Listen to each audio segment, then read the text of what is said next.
Assalamualaikum warahmatullahi wabarakatuh. Jumpa lagi di channel gua Kolbi Arwana. Bagaimana kabar semuanya? Semoga dalam keadaan sehat semuanya. Dan yang terpasti ikan-ikan para lovers atau para hobis atau kolektor dalam keadaan sehat semuanya.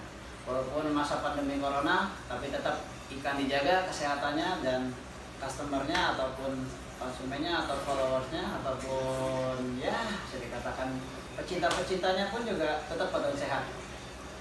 Untuk mempersingkat waktu, kali ini gua mau berbagi pengalaman untuk bagaimana cara perawatan arwana yang paling mudah dan bagaimana pula cara menangani ikan yang mungkin khususnya arwana ya dan predator yang mungkin dalam keadaan darurat, entah itu sakit apapun itu.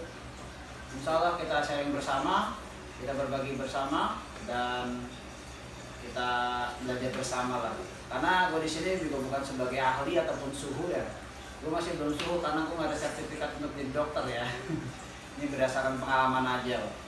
Jadi ada beberapa teman-teman di follower IG-nya di Kolbi Arwana Predator Fish yang mengajukan pertanyaan ataupun memasukkan saran.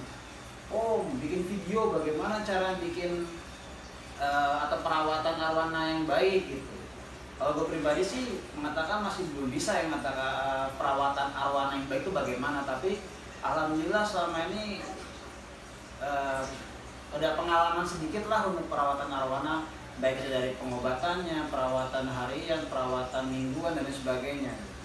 Mempersingkat waktu langsung saja, gue ingin sedikit berbagi pengalaman untuk perawatan. Pertama, apa yang harus dipersiapkan untuk perawatan arwana? Pertama-tama, yang paling sangat mudah, kita harus siapkan dulu medianya, yang bisa kita sebut dengan tank. Tank ini adalah akuarium yang berbentuknya bisa persegi ataupun kotak, tapi rata-rata orang lebih memilih akuarium dengan model yang persegi panjang. Yang pertama harus kita perhatikan adalah akuariumnya. Yang kedua adalah ikan yang akan kita pilih atau akan kita beli atau yang akan kita pinang, yang akan kita rawat pula sampai nanti dewasa. Misal, gampang aja. Untuk pembelian arwana di bawah 25 cm ataupun 20 cm, yang pertama harus diperhatikan itu adalah akuarium. Kalau tidak ingin banyak-banyak ganti atau ingin satu kali beli akuarium yang cukup sampai nanti di dewasa sampai ukuran 1 tahun ataupun bahkan 1,5 tahun atau bahkan 2 tahun, kita harus bisa memiliki akuarium minimal 80 cm x 40 x 40. Ini yang paling minimalis sekali itu ya untuk jenis arwana. Kenapa? Karena pertama kita perhatikan dulu jenis arwananya. Kalau misalnya dari kalian ingin meminang arwana silver Brazil yang mungkin zaman-zaman sekarang ini akhir-akhir ini sering dibanderol, sering dikatakan dengan silver red yang katanya persilangan antara supret dengan silver Brazil. Enggak ada itu seperti itu. Menurut gue pribadi, pengalaman gue pribadi nggak ada yang namanya supret itu disilangin nama silver Brazil jadi silver red, nggak ada. Itu hanya permainan kata dalam pedagang aja gitu. Namanya silver red ya silver Brazil gitu ya. Ini nggak gue panjang lebar lah pokoknya. Kita sekarang untuk masalah perawatannya aja ya, itu nanti ada di channel lain lah insya Allah. Moga-moga aja ada usia ada waktu gitu. Lanjut tadi. Nah, untuk akuarium 80 cm x 40 x 40 itu panjang 80 cm, lebarnya 40 cm, tingginya 40 cm, sangat minimalis sekali gitu untuk arwana. Dalam jangka waktu kurang lebih sampai 1 tahun atau 1,5 tahun, bahkan sampai 2 tahun. Kenapa harus 80? Karena kita juga harus melihat dulu jenis arwana jenis tipe apa gitu. Kalau arwananya itu tipe silver Brazil. Silver Brazil ini tipe salah satu tipe arwana yang proses dewasanya atau proses pembesarannya itu adalah dia memanjang dahulu. Kalau yang gua amati selama ini, dia dari ukuran 9, 10, 11 sampai 15 cm, bahkan sampai usia 3 bulan, 4 bulan, 5 bulan, itu adalah dia prosesnya memanjang terlebih dahulu sampai ukuran 30 cm kurang lebih. Nah, dari ukuran paling kecil sampai 30 cm itu ada proses pertumbuhannya sangat cepat. semakin kita sering pemberi pakannya bagus, khususnya jangkrik yang banyak atau ikan mas ringan aja ya. Kalau bisa sih pakan pokoknya itu jangkrik. Kalau kita sering ngasih makan jangkrik sehari 2 kali atau sehari 3 kali bahkan ya. Tapi kalau gue pribadi sih sehari sekali aja cukup, tapi makin kenyang gitu. Nah, itu nanti bisa cepat dewasa sampai ukuran 30 cm. Nah, tapi ketika setelah ukuran 30 cm sampai menuju 40 cm, nah dia akan mengalami proses perlambatan dalam pertumbuhan. Kenapa? Karena ketika sudah melewati 30 cm, ukuran 30 cm, dia akan proses penggemukan terlebih dahulu. Dari usia baby sampai 30 cm, dia fokus ke panjang dulu. Jarang yang gemuk tapi panjang pasti tuh. Tapi dari 30 cm ke 40 cm, itu dia lebih agak melambat proses pertumbuhannya. Kenapa? Karena ya itu dia gemuk dulu. Gemuk, panjang dikit, gemuk, panjang dikit. Nah, kurang lebih ya seperti ini contohnya nih. Ini ukuran 45 cm lah kurang lebih. Bahkan ada yang bilang juga 50 cm. Cuma kalau kita ukur secara penggaris ya mungkin 45 cm lebih ya. Kalau prediksi yang 50 cm. Nah, pokoknya dari 30 cm sampai 40 cm itu dia akan mulai melambat. Yang pasti dia jenis panjang. Tapi beda dengan hanya jenis Giardini, Green Pino, Red Banjar atau Yellow Banjar atau Banjar Metalik, terus juga Golden Red, Roseback, Blue Bass, dan Super Red juga. Beda dia. Dari ukuran baby sekitar 7-8 cm bahkan sampai ukuran kurang lebih 20 cm. Itu dari 7 cm sampai 20 cm mungkin bisa akan memakan waktu kurang lebih 6 sampai 7 bulan.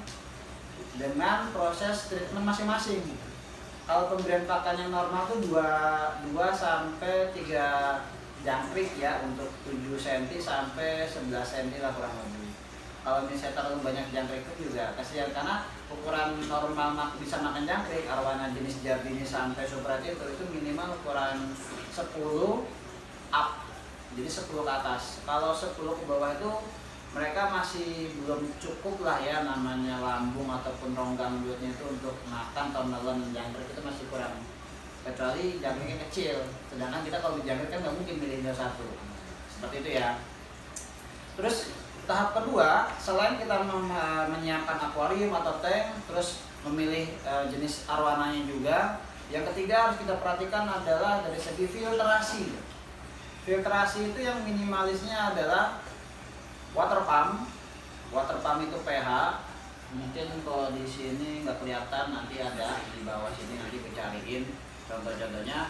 Disesuaikan dengan ukuran akuariumnya. Kalau ukuran akuarium 80 kali 40 kali 40 itu minimal penarikan airnya itu 1.800 liter per jam. Kenapa? Untuk maksimal dalam penyedotan kotoran sisa arwana itu, kotoran sisa arwana yang nggak kesedot, itu kita bisa kesedot.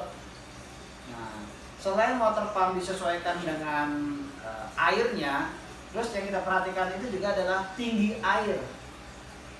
Kembali lagi ke ukuran arwana tadi. Kalau arwananya ukuran di bawah 20 cm atau 15 cm, sedangkan akuariumnya ukuran 80 kali 40 kali 40, maka tinggi air maksimal adalah 50% dari tingginya akuarium tersebut. Contoh, tinggi akuarium 40 cm, maka tinggi volume air maksimal itu adalah 20 cm. Bisa ditambah 25 cm, tapi dengan catatan di permukaan akuarium harus ditutup dengan styrofoam ataupun penutup akuarium. Kenapa? Karena ikan usia di bawah 20 cm itu dia masih rentan. Rentan terhadap apa? Terhadap pertama mental, dia belum punya mental. Pastinya dia akan mudah stres. Selain dia mudah stres, tidak ada mental, dia akan masih labil. Ketika dia ngeliat nyamuk, lalat, cicak, dia akan mengeluarkan naluri liarnya dia gitu untuk loncat menangkap serangga tersebut. Selain daripada itu, ketika dia stres, selain dia itu loncat-loncat, dia juga akan cenderung nanti mandek. Mandek sini berhenti, markir yang bisa kita sebut dengan markir di dasar, markir di permukaan, diem aja. Nah itu, ntar kalau efek-efek daripada ini semuanya bisa mogok makan. Jadi mogok makan itu hadir karena pertama efek dari air, bisa airnya udah tidak bagus, tidak baik. Kedua, mungkin dari filtrasinya itu juga kotor, nggak segera dibersihkan. Ketiga, bisa juga dia karena stres. keempat, bisa juga karena ada masalah di bagian pencernaan lambungnya arwana tersebut atau predator tersebut. Nah, maka daripada itu minimal filter itu bentuknya seperti ini, minimal sekali. Ini namanya top box. Mungkin di pasaran itu harga sekitar 35 sampai 40 ribu. Syukur-syukur bisa dapat lebih murah gitu. Isinya apa aja dalam top box tersebut? Paling minimal sekali itu adalah kapas yang mungkin harganya dibanderol bisa 2.500 sampai 5.000 tergantung kualitas dan ketebalannya ya. Nah, kalau pengen lebih maksimal lagi, air tetap selalu jernih. Walaupun seminggu atau 2 minggu lebih kita lupa atau belum ada waktu untuk mengganti, sebelum ada kapas di dalam top box tersebut, nah di bawahnya itu dikasih bioring. Bioring itu bentuknya seperti ring gitu, warnanya putih, terus ada kayak bolong-bolong hampir kayak donat lah gitu. Nah, ini gue nggak bahas donat ya, yang jelas bentuknya kayak donat lah kurang lebih gitu. Nah, bentuknya seperti itu. Nah, itu ditaruh di tata di paling bawah top box tersebut. Nah, terus dikasih ronggang untuk bolongan saluran air keluarnya dari top box tersebut. Baru setelah itu nanti ditaruh di atasnya itu kapas putih. Ketika kotoran itu sudah kesaring di kapas putih itu, maka yang jatuh itu airnya pun yang kotor misalnya akan steril sama bioring tersebut. Atau bahkan jika ada bakteri, bakteri itu bisa ngumpet di situ, jadi nggak langsung jatuh. Sama dengan halnya kayak cacing-cacing protein. Kalau ada bioring seperti itu, cacing protein itu bisa ngumpet di situ, jadi nggak langsung jatuh ke dalam dasar akuarium. Nah, terus yang sangat ditakutkan oleh para lovers atau hobis arwana maupun predator itu adalah cacing protein. Kenapa ditakutkan? Karena cacing protein ini sebenarnya nggak mengganggu. Kalau jumlahnya tidak terlalu banyak. Tapi kalau jumlahnya banyak itu bisa membuat pertama mungkin matanya white spot. Yang biasa di matanya itu putih-putih itu gitu kayak ada bun-bun gitu. Nah, itu ada titik bun gitu. Nah, itu white spot. Atau bisa juga di sisik daripada ikan itu kayak ada cacing gitu loh. Nah, ini disebutnya juga jamur kembang sisik, bisa juga tuh kayak gitu. Nah, parah-parahnya selain daripada itu juga nanti bisa mogok makan. Biasanya ntar ada masalah di lambung. Karena dari mungkin ya air bisa, terus selain air filtrasi juga bisa, terus pakan arwananya itu atau pakan predator terlalu berlebihan, terus lecet gitu lambungnya karena makan jangkrik yang kakinya itu nggak dipatahin. Nah, ini seperti itu. Tadi kan udah kita bahas ya, pertama tentang media sudah, terus ukuran arwana dan jenis arwana, terus ketiga filtrasi. Nah, yang keempat, kalau misalnya nanya, Om, wajib nggak sih sebenarnya ada aerator? Nah, kalau gue katakan sendiri pribadi gue nggak terlalu penting ya aerator itu ya. Mungkin penting ketika ikan itu mungkin dalam keadaan sakit. Pertama, kedua, ketika air baru diganti. Ini peran aerator penting. Terus ada yang nanya juga, sebenarnya aerator tuh berfungsi nggak sih Om buat nambah udara? Kalau yang gue tahu dan gue pelajari selama ini dan sharing dari teman-teman juga, sebenarnya semua air itu ada oksigennya. Hanya saja untuk bisa membantu menghadirkan oksigen itu di dalam air, nah ikan ini kan cenderung dia kalau misalnya ditemukan air baru itu pasti napasnya di permukaan terus. Kenapa? Karena oksigennya masih belum stabil gitu. Antara air baru dengan air lama tuh nggak stabil. Makanya kita bantulah dengan bantuan oksigen buatan dari aerator tersebut. Itu fungsi dari aerator. Makanya kalau ada yang nanya, Om, fungsi aerator apa? Kalau pengalaman gue pribadi ya, aerator ini lebih cocok dan lebih bagus ketika kita baru ganti air. Kita nguras air, terus kita ditambahin air baru, ngurangin air lama, terus nambah air baru. Nah, itu nanti hidupkanlah aerator itu. Water pumpnya dihidupin nggak Om? Hidupin aja, nggak apa-apa gitu. Cuma dengan catatan jangan terlalu besar arus daripada aerator tersebut. Fungsinya hanya untuk memancing saja, untuk menstabilkan kembali sirkulasi air yang ada atau udara oksigen yang ada di dalam air tersebut. Nah, selain daripada itu, lampu itu penting nggak sih Om? Ya tergantung estetik masing-masing ya. Kalau misalnya biar warna tuh buat dilihat tanpa lampu ya nggak masalah gitu. Tapi kalau malam-malam kan pasti lebih indah, biar kelihatannya bagus gitu ya, ada warna-warnanya gitu kan. Walaupun ada yang nggak berwarna, walaupun ada yang udah berwarna juga, itu pasti pakai lampu. Nah, pilihan lampu ini tergantung daripada kalian semuanya pengen milih.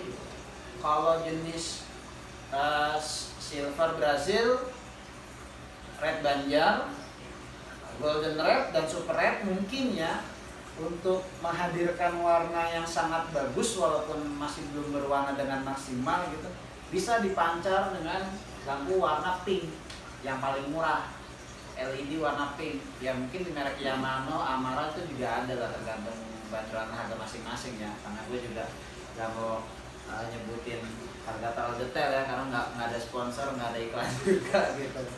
Selanjutnya, kalau pengen lebih maksimal lagi, pakai lampu T5.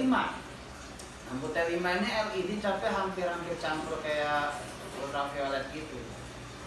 Nah, itu tergantung daripada pilihan lovers dan hobi semuanya ya. Nah, pemilihan lampunya itu. Selain daripada itu, lampu udah, tadi fungsi rato juga udah. Nah, terus bagaimana cara kita masukkan ikan yang baru ke dalam tank yang kita miliki? Nah, ini banyak kesalahan dari teman-teman ini yang mengakibatkan lumayan fatal. Fatal di sini kenapa? Ya, ikan mabok, ikan celeng, yang terakhir ikan mati. Syukur-syukur dia hidup tapi mogok makan biasa rata-rata.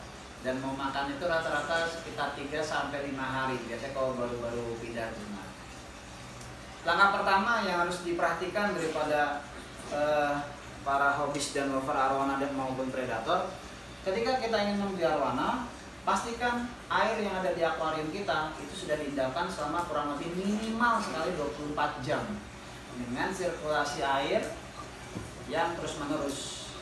Kalau tidak ada sirkulasi air yang terus-menerus, pastinya air tidak akan ada oksigen yang berkelanjutan hidup gitu misalnya. Nah, selain daripada itu, ketika air sudah diendapkan dan sudah difungsikan filtrasinya, barulah si Ome memilih ikan-ikan yang ingin dipinang. Nah, ikan yang dipinang ini juga harus dengan catatan paling terakhir diberi pakan itu malam. Kenapa? Karena untuk menghadirkan nafsu makan kembali dan untuk memudahkan ikan juga beradaptasi di tempat yang baru. Kalau misal si om-omnya ini semuanya hobis atau lover semuanya membeli arwana pada jam 10 pagi. Sedangkan arwana tersebut di toko atau di tempat-tempat penjualan arwana maupun predator itu baru diberi pakannya jam 8. Ini biasanya ada masalah dalam arwananya itu. Yang sering terjadi ya di kalangan teman-teman semuanya itu, banyak yang saya dapat pasti, om kok mau makan ya? Om kok mau makan tapi kok dilepeh ya? Nah, ini masalah kayak gitu, karena ketika dia habis makan dibungkus, emang pakai oksigen tabung gas, tapi ketika habis makan dibungkus dalam perjalanan itu kocok-kocok. Nah, ketika kocok-kocok inilah mabok. Sama dengan manusia, coba aja manusianya habis makan kenyang, terus masuk mobil ataupun bus. Nah, dalam mobil ini kadang macet, kadang nggak macet. Nah, ketika macetnya kan gas rem, pasti mabuk lama-kelamaan walaupun ada AC ataupun dingin. Sama dengan hewan juga demikian. Ketika ikan itu baru makan dan kenyang, posisinya dia tidak diistirahatkan terlebih dahulu atau istirahatnya masih belum maksimal. Nah, ketika itu pula diajak jalan-jalan dan itu lumayan jauh jaraknya, baik naik motor ataupun naik mobil ya sama aja semuanya itu, pasti dia akan mogok makan. Karena apa? Karena stres. Kedua, ada masalah juga dalam mentalnya dia. Terus caranya gimana? Sebisa mungkin ketika kita sudah cocok sama ikan tersebut, minimal kita beritahu penjualnya. Kalau memang penjual yang tidak di kios gitu ya, itu mungkin lebih enak dibanding yang di kios. Kalau di kios itu kan kadang ada yang nggak dikasih makan gitu ya, lumayan juga sih kalau misalnya harganya murah mah bisa dibungkus juga. Tapi yang pasti ketika sudah diberitahu bahwasanya ingin saya ambil ikan itu, nah barulah bisa kita bungkus. Terus jangan langsung dicemplungin dalam satu plastiknya, itu ditaruh di dalam akuarium beserta filtrasi yang selalu muter itu, ditunggu diendapkan. Rata-rata sih minimal 30-1 jam ya, cuma kalau menurut saya kelamaan ya. Treatment saya rata-rata masih ke customer itu mengatakan paling minimal 10 menit, maksimal 20 menit om gitu. Kenapa? Tapi dengan catatan, kalau selama 10 menit dia diendapkan di aerasi di dalam akuarium itu dia ikannya normal, dalam artian tidak loncat-loncat atau gandul lah gitu ya, berontak gitulah maksudnya, itu boleh langsung dilepas. Dengan catatan, ketika plastik dibuka, air yang ada di akuarium dimasukkan sedikit, dibungkus di diikat pakai tangan aja, dipegang kurang lebih 1 menit, baru ntar dilepas pelan-pelan. Yang ujung belakangnya ini dipegang, nah yang ujung depan ini yang ketika plastik ujungnya ini bolong, nah itu diangkat gini. Jadi ikan tuh biar masuk sendiri, jangan langsung dituang kayak gini. Nah itu beda. Itu kalau kita beli sayur mungkin bisa lah kayak gitu ya, kalau dia ini ikan masalahnya. Ikannya juga ikan bukan kaleng-kaleng ya, nggak sembarang ikan gitu, walaupun ya silver juga bukan kaleng-kaleng. Nah selain daripada itu, setelah ikan dimasukkan, tolong jangan dibiasakan dengan ramainya aksesoris di dalam akuarium. Contoh, ada water pump, water pumpnya gede gitu, misalnya water pumpnya ada 2, terus ada aerator, terus ada ultraviolet nih. Ultraviolet nih harus tahu nih fungsinya buat apa, naruhnya di mana, jangan sembarangan karena ini bisa efek samping ke ikan, mati nanti, stres mati gitu. Terus selain daripada itu pula lampu. Nah, kalau treatment gue pribadi, dan kalau bisa gue ngasih saran ke hobis dan lover arona maupun predator. Pertama, ketika kita sudah menyemplungkan ikan ke dalam akuarium, jangan hidupkan lampu karena ikan masih stres, kaget. Kalau kita langsung hidupkan lampu, rata-rata ikan akan loncat-loncat atau menabrakkan, membenturkan tubuhnya ke sudut-sudut akuarium, atau bahkan dia loncat ke permukaan akuarium. Tuh, jangan hidupkan lampu terlebih dahulu, minimal 12 jam lah paling tidak itu. Atau enggak malam hari aja kita menghidupkannya. Terus yang kedua, jangan hidupkan aerator. Kalau kita sudah menghidupkan water pump dengan sirkulasi air mutar, tapi kita menghidupkan aerator juga, itu akan membuat ikan juga bisa mudah stres karena banyaknya keramaian atau hal yang benda yang bergerak di dalam akuarium. Terus ketiga, selain daripada lampu, terus aerator, yang ketiganya adalah heater. Heater atau penghangat air itu nggak perlu dihidupkan. Kenapa? Sebenarnya fungsi heater itu pertama untuk mengatur suhu air jikalau memang suhu air itu terlalu tinggi dinginnya. Yang selain daripada tinggi dinginnya, kalau memang ikan itu sakit, barulah kita fungsikan atau kita aktifkan heater tersebut. Jadi kalau kita menghidupkan dari awal dia masuk sampai dia dewasa, nanti akan membuat ikan itu cengeng dan mudah atau rentan terhadap penyakit yang dia derita. Jadi heater itu tolong dimatikan, jadi nggak usah dihidupkan. Dihidupkan ketika memang dibutuhkan saja ya. Gitu. Yang keempat, kalau bisa sekedar saran aja ya, untuk filtrasinya itu pun sudah maksimal. Jadi ketika ikan cemplungkan, filtrasi sudah main gitu. Udah ada kapas, udah ada bioring, jadi biar ketika ada kotoran pertama yang jatuh di dasar akuarium itu, jadi dia langsung kesedot dan terfiltrasi, tidak ada lagi namanya ngendap-ngendap, syukur-syukur seperti itu. Udah itu aja kok, nggak banyak-banyak. Mungkin banyak ya yang bertanya-tanya, kok ikan saya kok banyak yang mau makan. Itu kembali lagi kita review ulang masalah di mana nih gitu. Apakah kita ketika melepaskan ikannya itu salah, ataupun ketika kita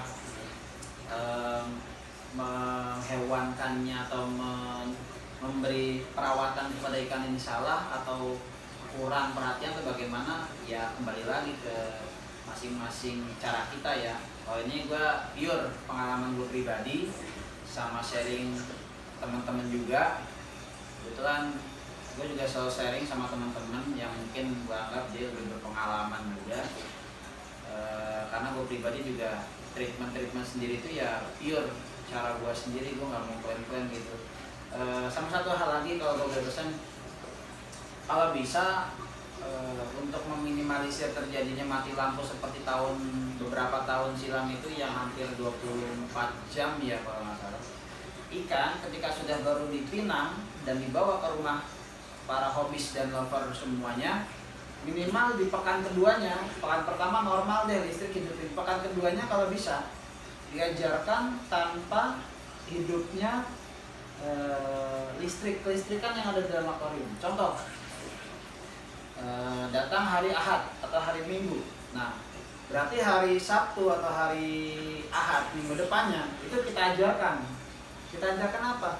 Tanpa aerator, tanpa water pump, tanpa lampu, apalagi heater. Selama 2 jam pertama, coba begitu. Selama 2 jam pertama, coba kalian bisa pandangkan atau kalian perhatikan apakah ikan ini normal berenang seperti biasa atau dia normal berenang di permukaan tapi dengan mulut yang nanap-nanap terlalu berlebihan, over lah kata gitu, kayak ikan mas Toki lah modelnya. Nah, jikalau selama dari jam pertama sampai jam kedua itu dia over, maka segeralah hidupkan water pump yang ada di dalam akuarium tersebut. Hanya water pump saja. Tapi jikalau selama dari jam pertama sampai jam kedua itu dia normal berenang biasa dan nggak napas seperti layaknya ikan yang mabuk, mas koki ataupun ikan mas atau koi gitu, kalau bisa dilanjut aja sampai 4 jam pertama. Cukup hari itu 4 jam pertama, minggu berikutnya atau hari esoknya kalau memang lagi ada di rumah, coba lagi aja seperti itu sampai berkelanjutan, nambah mungkin dari jam 7 pagi sampai jam 12 zuhur tuh, waduh syukur-syukur. Nah, ketika sudah kita ajarkan seperti itu dan nauzubillah ketika sewaktu-waktu ada lampu mati mendadak atau listrik padam mendadak, kan sudah terbiasa. Apa efek sampingnya? Pertama, ikan bisa kita latih mental gitu. Karena memang di habitat aslinya kan di sungai atau di rawa itu kan nggak ada water pump, nggak ada heater, nggak ada lampu, nggak ada aerator, kan nggak ada gitu. Nah, kalau misalnya ikan terlalu kita manjakan dengan hal-hal seperti itu semuanya, memang bagus fungsi mereka ya normal gitu kan. Tapi ya di alam liar nggak kayak gitu. Yang ditaruh di empang atau yang taruh di tempat mata air pun, di sungai atau di rawa pun tidak seperti itu. Jadi kalau kita terlalu memanjakan ya kualitasnya nanti nggak bagus gitu, nggak akan manja. Makanya kalau di rumah ada beberapa maskot ikan aneh yang mungkin nggak pernah dikasih water pump, jadi hanya pakai aerator saja, hidup alhamdulillah sampai sekarang dewasa. Karena dari kecilnya dia udah diajarkan seperti itu. Terus ketika mati lampu, ya normal-normal aja berenang, nggak ada masalah. Ya mungkin kalian bisa mencoba, siapa tahu aja berhasil, dan jangan sampailah ikan pertama kita, khususnya yang pemula ya, karena kan memang lagi musim-musim ikan nih, rata-rata banyak yang pindah dari aquascape, pindah ke predator, dari aquascape pindah ke arwana, macam-macam. Kita semua pecinta ikan ya, ikan air tawar atau subtropis lah bisa kita sebutnya seperti itu. Ya nggak jauh beda kok perawatannya, hanya bedanya kan kalau aquascape kita lebih cenderung ke modifikasi ataupun perawatan tanamannya itu kan maksimal. Nah bedanya kalau di predator itu kita langsung ke ikannya, langsung ke ikan ataupun ke filtrasinya, karena kalau misalnya filtrasinya nggak maksimal, nggak bagus, ya nanti akan mudah terkena penyakit ikannya juga. Kurang lebih seperti itu. Semoga bermanfaat video sharing gue ini.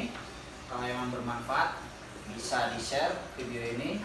Jangan lupa juga minta bantuan subscribe-nya dan di-share juga. Kalau bisa dikasih like, kalau emang nggak cocok ya bebas lah.